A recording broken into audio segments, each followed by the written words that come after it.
sebesar itu, mungkin itu adalah akumulasi dari transaksi-transaksi yang pernah dilakukan oleh yang bersangkutan. Jadi tidak suatu transaksi yang terjadi hanya dalam satu kali transaksi ditemukan dengan nominal yang demikian besar sebagaimana yang disebutkan di tengah masyarakat.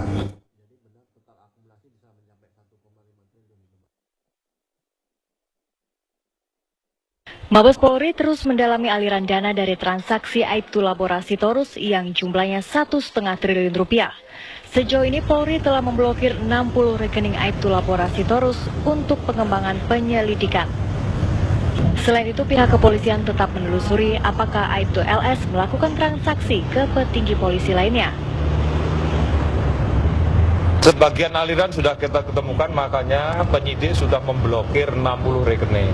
Yang kita sinyalemen itu ada kaitannya dengan aliran dana dari perusahaan tersebut. Ada dugaan aliran ke ini nggak, atasan dia? Saya belum menemukan itu, tapi...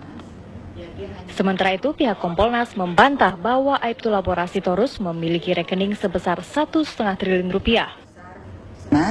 Ya, dia hanya menyampaikan dua hal. Yang pertama bahwa tidak benar kalau dia memiliki rekening sebesar 1,5 triliun. Karena itu adalah perputaran uang selama 5 tahun dia menjalankan usaha. Nah, yang kedua, perusahaan ini bukan milik dia, tetapi milik keluarga. Nah, sehingga penetapan dia sebagai tersangka itu tidak berdasar, katanya seperti itu ya. Sebelumnya, jajaran kepolisian dibuat gempar karena ada seorang polisi di Polres Raja Ampat, Papua memiliki rekening sebesar 1,5 triliun. Pihak kepolisian akhirnya menangkap Labora Sitorus dengan tuduhan terlibat dalam pembalakan liar dan penimbunan BBM. Dari Jakarta, Leilani Nadia, TV One mengabarkan.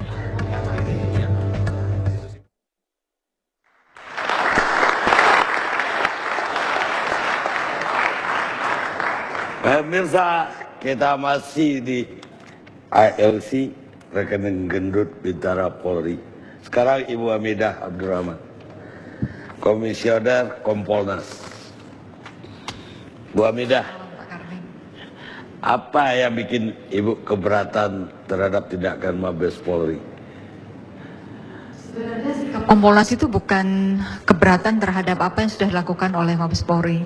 Masalahnya memang sejak awal Kompolnas itu ingin bahwa masalah rekening gendut 1,5 triliun itu diluruskan.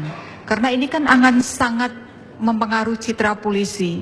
Itu sejak awal kita sudah menyampaikan hal tersebut. Ternyata hari ini kita mendapatkan klarifikasi bahwa memang itu bukan uang yang tersedia sedemikian besarnya. Nah, yang kedua, memang kita melihat bahwa dari pada saat Sitorus datang ke Kompolnas, dia memang mengatakan bahwa ini adalah hasil usaha saya. Nah, sehingga Kompolnas memang pada saat itu menerima dia di Kompolnas dan berusaha untuk mendapatkan banyak penjelasan dari Sitorus ini, bukan hanya dari apa yang dia lakukan, tapi juga sejauh mana keterlibatan orang-orang yang ada di sana. Sejauh mana keterlibatan orang-orang itu menurut LS itu? Iya, memang sayangnya LS ini tidak menyebutkan nama. Dia hanya mengatakan bahwa selama ini dia melayani beberapa orang yang membutuhkan bantuan, apalagi khususnya di wilayah Raja Ampat, di mana dia memberikan fasilitas bagi beberapa pejabat yang datang ke sana. Apa ada tidak yang dia bantu bulanan di Jakarta? Sayangnya dia tidak menyebutkan nama Pak Karni, meskipun itu sempat dia mengatakan bahwa kita mendesak pada saat itu Kompolnas, berapa jumlah yang Anda keluarkan untuk membantu orang atau sebuah organisasi. Nah, memang dia menyebutkan angka pada saat itu paling kecil 15 juta, paling besar pernah dia memberikan bantuan 150 juta. Tetapi masalahnya siapa yang menerima bantuan ini? Apakah orang pribadi atau organisasi, memang tidak dijelaskan. Dia tidak menjelaskan itu. Iya. Dari mana Ibu bisa percaya bahwa dia tidak bahwa itu bukan bisnis dia, tapi bisnis keluarga?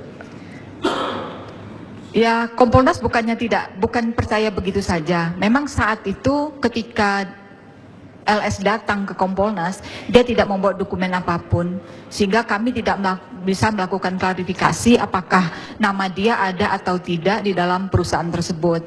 Dia hanya menyampaikan saja. Cuman bagi kami,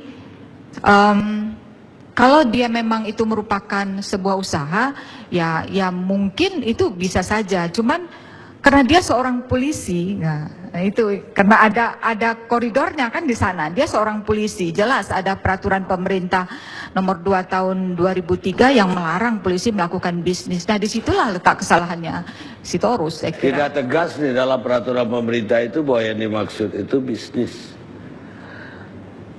Paling tidak menanam modal kan di situ. Tetapi di sisi lain secara logika kita melihat, saya juga sempat bertanya, kalau selama 5 tahun Sitorus ini sibuk sekali mengurusi begitu banyak usaha dia, kapan dia melaksanakan tugas dia sebagai polisi? Ya, begini itu, tapi kalau bisnis itu yang dilarang adalah bisnis di lingkungan Polri. Jadi menanam modal untuk usaha yang ada kaitan dengan Polri atau di dalam lingkungan Polri, misalnya jadi suppliernya Polri atau bikin gedung Polri, itu yang dilarang. Tapi di luar itu tidak tegas, itu peraturan pemerintah. Ya, tapi paling tidak akan mengganggu kinerja kalau mengganggu Polri, kinerja, kan? iya. Ya, kalau tidak tegas, jangan-jangan kita itu yang salah kaprah. Apa salahnya Sitorus jadi bisnismen dan kaya raya? Toh orang biasa juga bisa jadi kaya raya. Iya, mungkin hal tersebut bisa saja. Kompolnas sendiri berusaha mendalami terus masalah keterlibatan Sitorus ini. Makanya kita melakukan klarifikasi sesuai dengan kewenangan kita di Barreskrim, dan kita minta bahwa jangan sampai terjadi kriminalisasi terhadap Sitorus. Apa Ibu menganggap kriminalisasi terjadi ke Sitorus?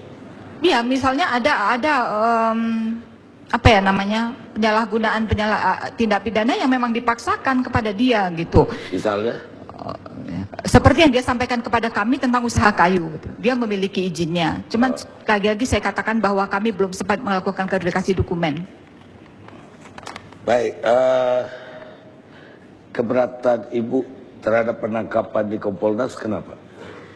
Mungkin lebih ke arah etika saja. Kompolnas itu kan adalah lembaga yang memang diberi kewenangan untuk menerima saran dan keluhan masyarakat. Sekarang ada masyarakat yang datang mengadu kepada kami dengan berharap, tentu ada harapan di hati mereka untuk mendapatkan perlindungan. Tapi ketika keluar dari ruangan itu lalu dia ditangkap. Ini masalah etika saja. Tentu kalau itu dikatakan memang kewenangan Polri, it's okay gitu. Tapi kan secara etika, bahwa kami hadir semua komisioner di sana, lalu kami berusaha untuk mendudukkan persoalannya. Ya, kalau memang LS salah silakan diproses, tetapi tidak ditangkap di depan mata Kompolnas seperti itu, karena sebagai lembaga yang memang kita ini diberi kewenangan untuk itu. Ya, kalau saya bersih Kompolnas juga saya protes itu. Seolah-olah orang ngadu Kompolnas, ya malah ditangkap kan, malah begitu Pak Kardi. celaka. Baik Bu, bagaimana Pak Jenderal Rapli Ahmad? Sebelumnya saya terima kasih atas kehadiran Kapolda Papua dan Dirkrimsusnya yang jauh-jauh datang ke Semarang untuk mengklarifikasi persoalan ini. Pak Boy, kenapa bisa gak etis begitu Mabes Polri menurut Kompolnas? Artinya kan begini, kayaknya kalau kita ikutin keluar dari dari Kompolnas, dia kemana, gak susah kan ngambil dia, udah sampai di hotelnya misalnya. Kenapa harus di depan Kompolnas yang notabene pengawasnya Polri? Ya, kita juga pertama terima kasih sama Pak Karni, kita diundang berempat ke Semarang ini Pak. Dan kita juga terima kasih perkara yang terkait masalah anggota kita, baik itu LS, dijadikan topik untuk malam ini. Karena kami berkeyakinan bahwa ini juga pasti akan ada sesuatu hikmah yang dipetik bagi institusi kita, dan juga merupakan sesuatu informasi yang baik untuk kita pelajari dari aspek hukum paling tidak. Terkait proses penangkapan, kami melihat ini hanya masalah taktis saja. Artinya penyidik sebenarnya sudah berupaya memanggil, tidak hadir. Melakukan penyelidikan di Sorong, ternyata tidak ada di tempat. Kebetulan sebelum peristiwa di Kompolnas itu, yang Sabtu malam minggu itu, 1 hari sebelumnya Aibtu LS sudah tampil di TV juga. Sebagai salah satu tayangan kami melihat dia sudah menyampaikan statement-statement pernyataan tentang masalah yang dia hadapi. Itu tidak ada masalah bagi kita, tetapi itu juga ada suatu masalah tersendiri bagi kesatuan asal. Apakah dia datang dengan izin atau tidak. Kemudian dalam rentang waktu antara terungkapnya penimbunan BBM sampai kepada hari itu dia ditangkap, itu ada temuan fakta-fakta baru.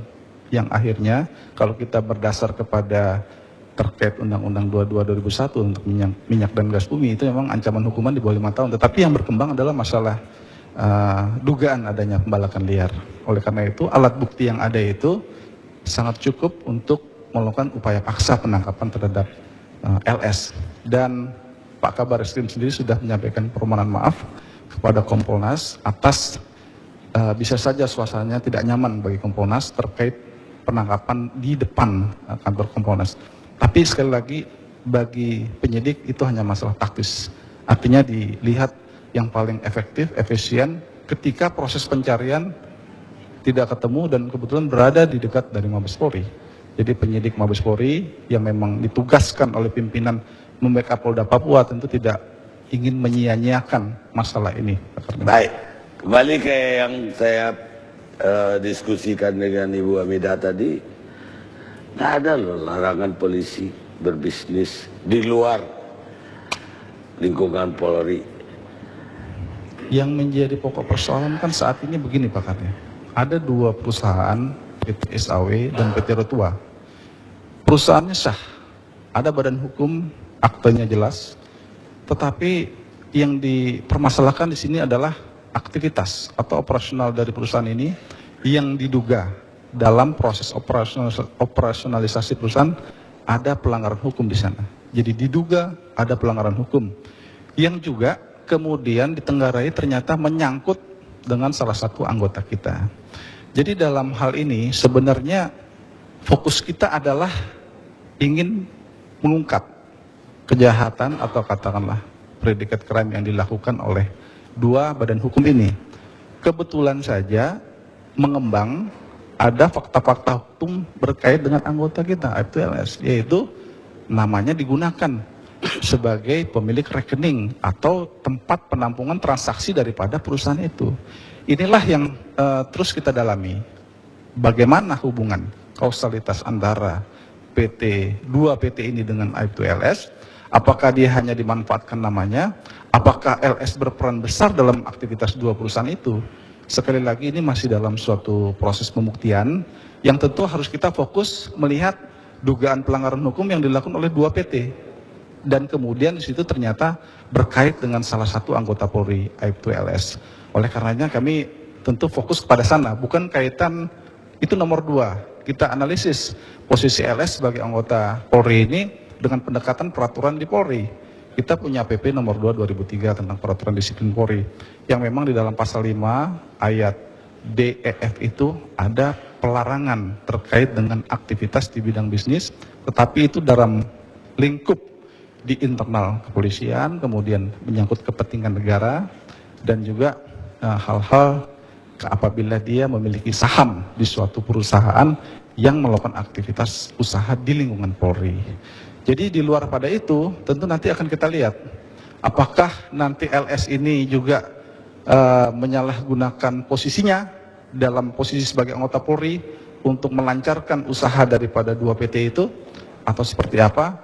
Inilah yang masih dalam proses pembuktian. Jadi kami juga ingin, yang dikatakan Ibu Hamidah tadi, kita tidak menginginkan adanya kriminalisasi kepada LS, kita ingin proporsional, artinya juga objektif, dan tentunya prosedural.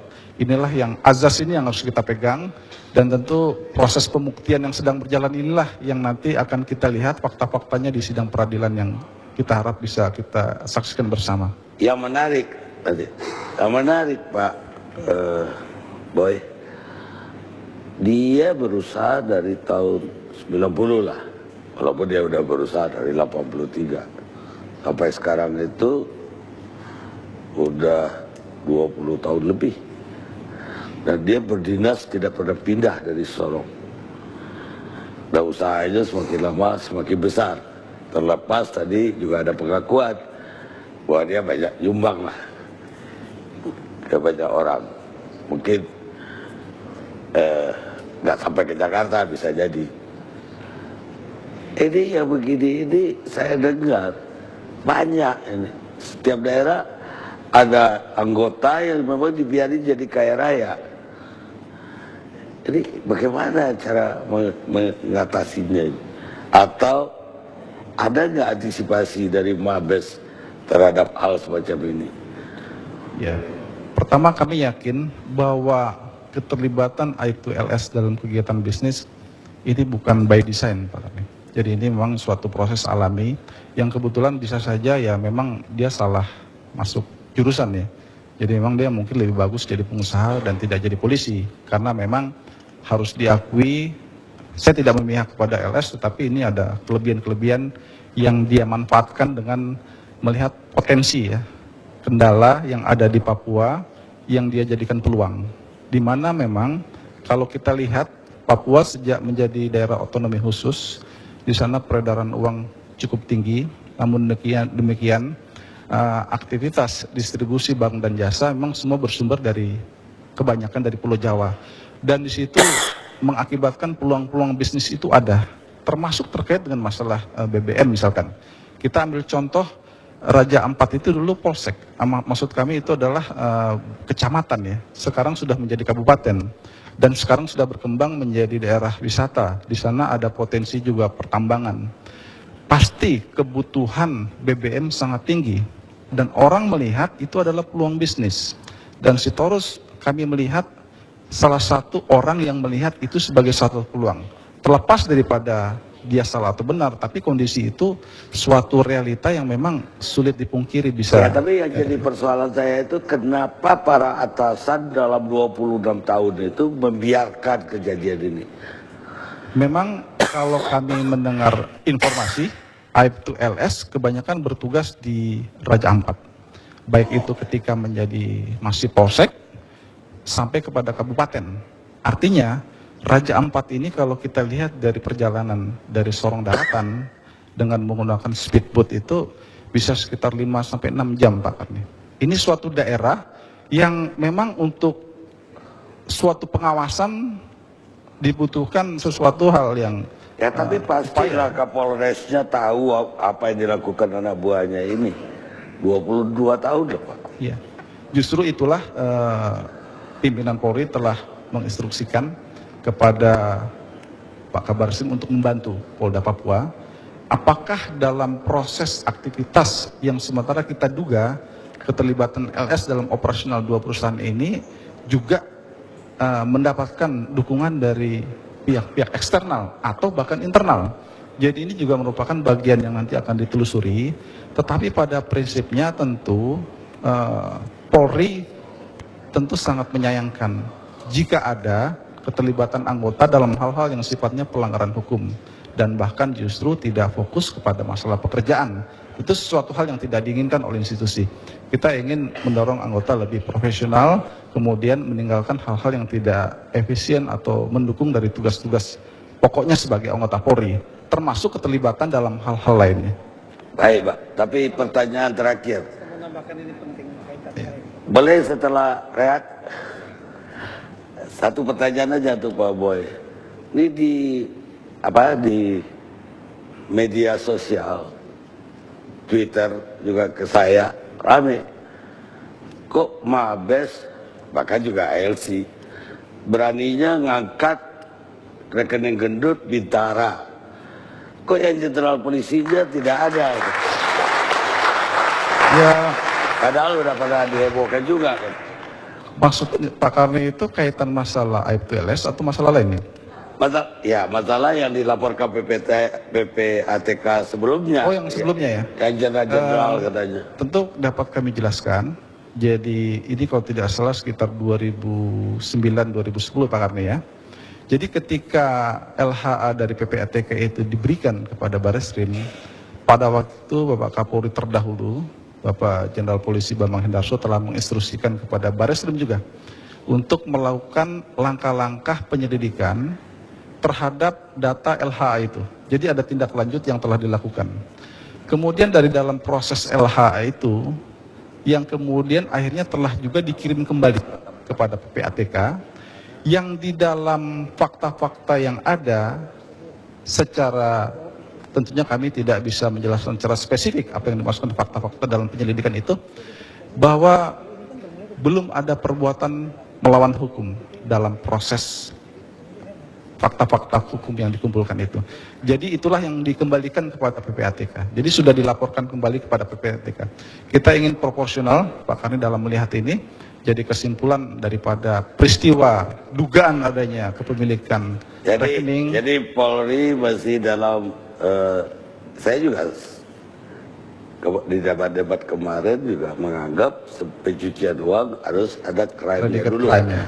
Polri maksudnya dalam track yang demikian.